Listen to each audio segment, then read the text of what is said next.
जय माता दी सभी को, राधे राधे। तो राधे राधे दोस्तों।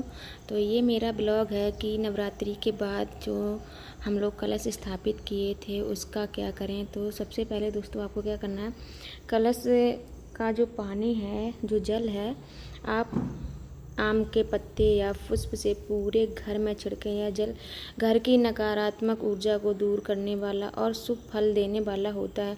आप चाहे तो यह जल पीपल के पेड़ पर भी चढ़ा सकते हैं या तुलसी में भी चढ़ा सकते हैं। उसके बाद आपको जिसका मिट्टी का कलश बना है तो उसको अपना नदी में या स्वच्छ मतलब किसी बहते हुए जल में ही उसे विसर्जन करना चाहिए। कलश के अंदर लौंग, सुपारी या कमल गट्टे जैसी सामग्री रखी थी तो उसे भी जल में प्रवाहित कर दें। मान्यता है कि ऐसा करने से पूजा संपन्न मानी जाती है।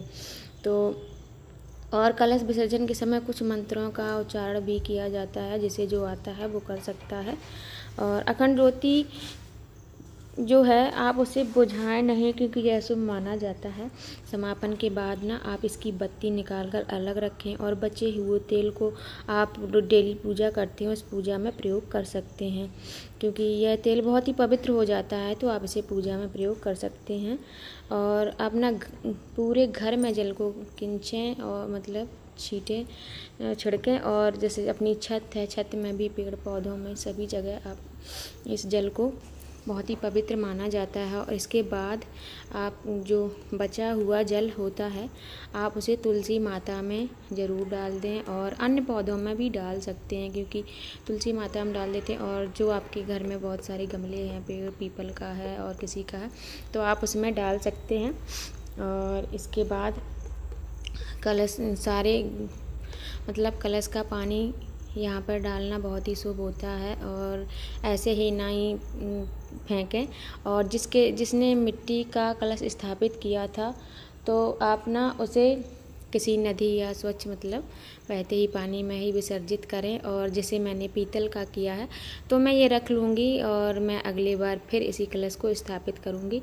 और इसमें जो हल्दी है इसे भी आपको जल में ही प्रभावित करना है, सुपारी को भी। और जिस सिक्का बचा है इस सिक्के को आप ना तिजोरी में आप रख सकते हैं, जहाँ आपके व्यापार की तिजोरी है या अपने घर की तिजोरी में लाल कपड़े में बांध कर रख सकते हैं।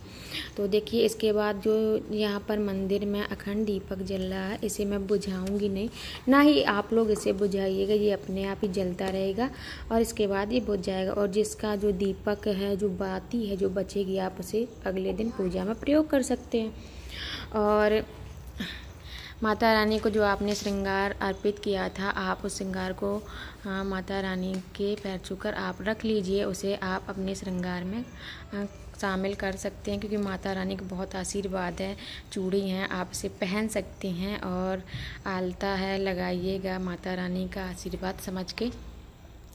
तो आज के ब्लॉग में सब इतना ही था दोस्तों, कि जो कलश है उसके जल का क्या करें। तो आपको सबसे पहले पूरे घर में छिड़कें और जो लोग रोगी हैं, जो लोग बीमार रहते हैं, उनके ऊपर भी जल छिड़कें। ऐसा कहा जाता है कि रोग दोष सब दूर कर देती है माता। इस जल में बहुत बहुत शक्ति होती है, क्योंकि 9 दिन हम लोग रखते हैं वहाँ पूजा पाठ भजन चालीसा करते हैं।